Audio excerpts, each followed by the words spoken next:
মাধুরী পূজাকে বলে মহারাজের বাবা ট্রেনের ইঞ্জিনিয়ার ছিলেন, আর এটাও বলে যাও পূজা গিয়ে শ্বশুরমশাইয়ের কাছে জানতে চাও, গিয়ে প্রশ্ন করো উনি কবে অবসর নিয়েছেন আর কত তারিখে।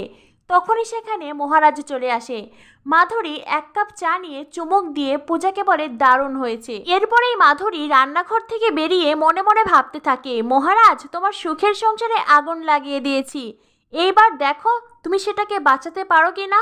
এই বলে শয়তানের হাসি হাসতে হাসতে মাধুরী দোতলায় চলে যায়। আর মহারাজ মনে মনে বিরক্ত হয়। মহারাজ ভাবতে থাকে সকাল সকাল মাধুরী আর পূজা মুখোমুখি, ওদের মধ্যে কি কথা হয়েছে জানতেই হচ্ছে তো। মহারাজ রান্নাঘরে যায়, তখনও পূজা গভীর চিন্তায় মগ্ন। মহারাজ বলে, মহারানী এত কি ভাবা হচ্ছে শুনি। পূজা বলে, এ কি তুমি কখন এলে। মহারাজ বলে, যখন মহারাজের মহারানী গভীর চিন্তায় ছিল।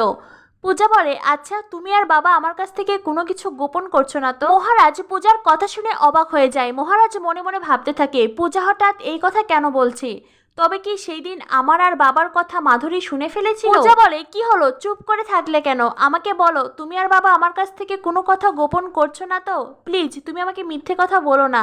মহারাজ বলে, আমি মিথ্যে কথা বলি না পূজা। পূজা বলে, আর সত্যি সত্যিও গোপন করো না আমার কাছ থেকে। মহারাজের মুখে কোনো কথা নেই। মহারাজ সত্যি কথা বলতে গিয়েও বলতে পারছে না, কেননা মহারাজ তার বাবার কাছে প্রতিজ্ঞাবদ্ধ। মহারাজ পূজাকে বলে, এই দেখো চা তো ঠান্ডা হয়ে গেল, যাও বাবাকে দিয়ে এসো। আচ্ছা ঠিক আছে, আমি বরং চা দিয়ে আসি। এই বলে মহারাজ এক কাপ চা নিয়ে নিজের বাবার ঘরে যায়। পূজা মনে মনে ভাবতে থাকে, লক্ষ্মীটি তুমি আমার কাছ থেকে কোনো সত্যি আড়াল করো না। আমি আমার সম্পর্কে আর কোনো ঝগড়া অশান্তি চাই না, আমি তোমার সাথে সুখে শান্তিতে থাকতে চাই।